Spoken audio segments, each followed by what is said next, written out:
welcome back. And we're now going into lesson number 2.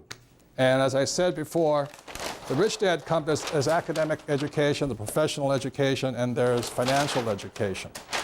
And then, so lesson number 2, like I said, there's poor values, middle class values, and rich values.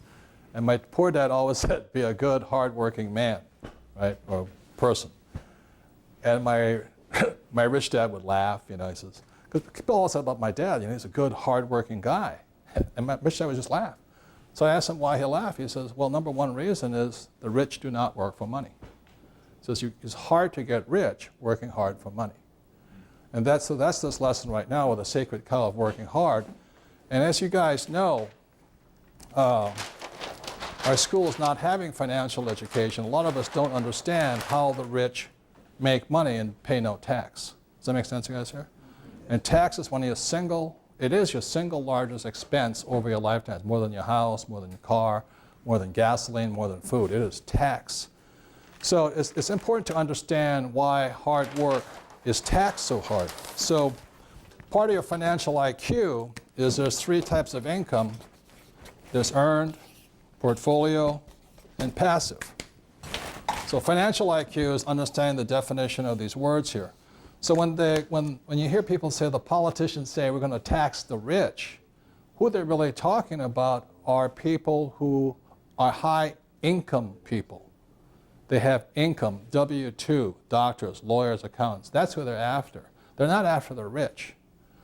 So when they say we're going to tax the rich, they're generally saying we're going to tax the hard working people who make a lot of money. That's really the true fact of it.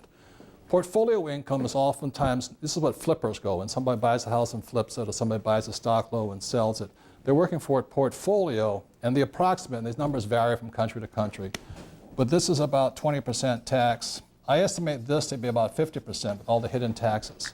And somebody said, well, I only pay state and local and all this stuff and federal, but you also have Social Security tax and hidden taxes and all this. So if I'm going to make $1 million as a worker, I really am only making $500,000. If I'm making $100,000, I'm only making $50,000. But if I am an investor in this area here, I can pay a lot less tax. And the thing I love about passive, and passive income is generally income from cash flow from real estate, positive cash flow. If I know what I'm doing, I can pay 0 tax legally.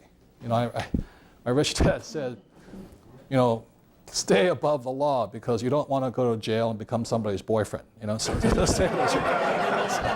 So pay your tax. So I got the picture, Dad. So I work primarily for passive, and passive income is other people's money or my money or other people working for me. There's a very big difference in that. Okay, so those are the 3 types of income here, and when you look at the 3 types of people also, let me go back one step before we go on. This here is a cash flow quadrant, and it's a book I have right here. I think it was book number 2 after Rich Dad, Poor Dad, and I think this is the most important book for people looking to make changes in their life. If you haven't read it, I'll explain it really quickly. The quadrant stands for the 4 people that make up the world of business. There's E, S, B, and I. And E stands for employee, S stands for self-employed or small business. This could be a doctor or a guy who owns a little pizza shop or something like this. B stands for big business. Big business is defined as 500 or more employees. Okay? And I stands for investor. So our school system, when you look at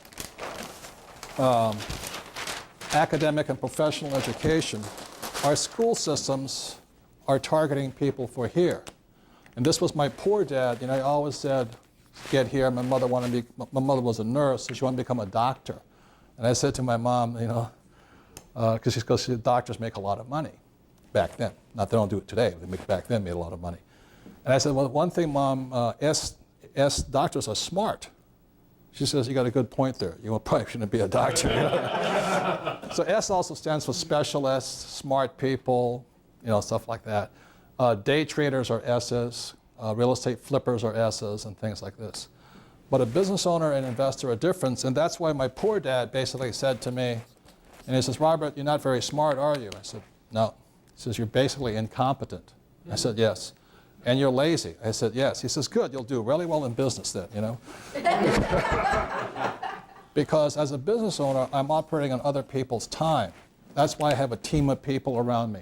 I hire very smart people, accountants, attorneys, great, best doctors, real estate guys. I want the smartest people around me because I'm not that smart, and I really don't want to study that much. You know, so I have smart people, good advice, and all that. My rich dad did that all the time. Whereas an S will say, if you want it done right, do it yourself. You know, you can't trust anybody. S's don't trust. They're very suspicious.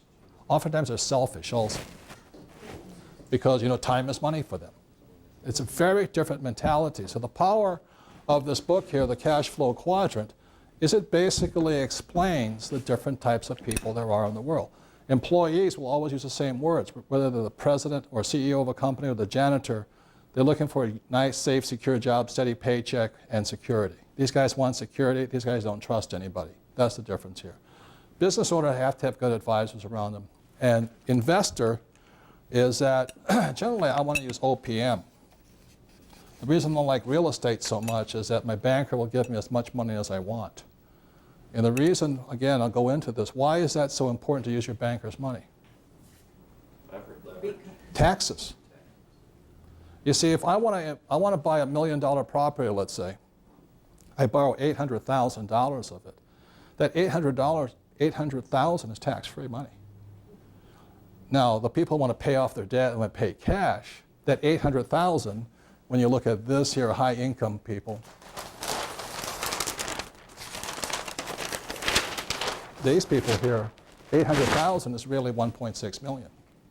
Does that make sense, you guys here? Because they have to earn twice as much. So I don't really understand that mentality. I'd rather borrow money at 6% and make 20% tax-free and all that. So it's just a different mindset. So please read the book and understand that the mindsets are different. So I was trained over here, and most people are trained over here. 90% of the people who are trained here, 10% are trained here. You know, some of the people who are very good business entrepreneurs are like Michael Dell, Stephen Jobs, you know, Dell Computer, Jobs of Apple, and who's Microsoft? Bill Gates. All of them dropped out of school, you noticed. They're not college graduates.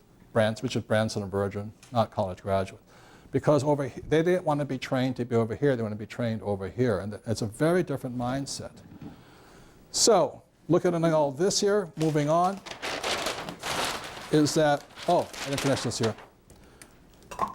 This is the way the taxes went. In 1943, the US government started taxing these people. So what's wrong with being an employee, when you say to a person, could be a good, hardworking person, or get a safe, secure job, I can't wait to get a job, is that you're operating at the highest tax possible. Does that make sense to you guys here? This is highest tax. So when you say to a kid, get a job, you're actually making them a tax mule, you know, this beast of burden, to pay for the taxes of these guys here. It doesn't make any sense to me personally. It's not financially intelligent. So that was in 1943. It was called the Current Tax Payment Act. Then in 1986, there was the Tax Reform Act of 1986. What they did was they taxed these guys, the doctors, the lawyers, accountants. Anybody who's a licensed professional, they were taxed. They could not participate in the same tax breaks these guys pay here. So the reason you need financial IQ is to be on this side over here. Okay. You need a high financial education to be on this side. Even people who invest in mutual funds over here, mutual funds are the highest tax, even in a 401k. You study it, you go, why would you do that? It doesn't make sense to me because you have to pay the tax coming out. So what they say to you over here is, you know, put your money in a 401k, we'll match the funds and all this. You'll find out by lesson 10, well, that's not a good idea. But anyway, put it in over here, and when they say when you retire, you can pull this income out at a lower tax rate because your income will be lower. In other words, the whole financial planning industry is preparing you to believe that when you retire at 64, 65, 66, whatever it is, you'll be less income. So I don't have a 401k because my income keeps going up. Does that kind of make sense, you guys? So it depends if you're planning to be rich, poor, middle class. I plan on being richer and richer and richer, so I don't need a 401k. Money comes in automatically. So those are some of the big differences here. And that's why to say to your child, be a hardworking man, or a hardworking woman, you're going to be taxed to death here. Also in America, there's a thing called an AMT, and the AMT came out around 1970 approximately. And what that does here, they're again going after taxing the rich. But what happened is because income kept going up, today if you're making about $65,000 a year or more, you're paying an alternative minimum tax. So you're paying employees, and these guys are being taxed double now. So the moment you go past $65,000, you're giving even more to the government. And so it doesn't make sense to me to say to your child, go to school, get a safe, secure job, and earn a lot of money. Because you're just going to give it to the government. I would rather have a higher financial IQ and operate over here, okay? So in closing, on this lesson here, there's three basic people in the world of money, three classes. There's the working class, the intellectual class, and the capitalist class, okay? The working class and these guys, an intellectual class, they're like doctors, lawyers, school teachers, where they're basically paid for their knowledge. These people, it's sort of a blend here. These people generally get paid for their hard physical work. But generally, most people, like a teacher, is working partly here and partly here. Same as a doctor working partly here and partly here. These are the people at the highest tax. The Rich Dad Company, and the reason we have the cash flow clubs in this game, is to get people in the capitalist class. And the capitalist class have other people working for them and other people's money working for them. That's the difference. And to do this, you need higher financial IQ. So a large decision when you talk to your children, or you talk to yourself, you're saying, which do I want to be? Am I a working class person? Am I an intellectual class person, like a teacher or a doctor, an attorney, an accountant? Or do I want to be a capitalist class? And the capitalist class are on this side. This is the working class and the intellectual class. Most of these guys are intellectual class people. Does that make sense, you guys here? And they're taxed the highest, 1986, 1943, 1970. Please take a moment. Discuss this, learn what you can from it, and then play the game and discuss yourself after the game again. Thank you very much.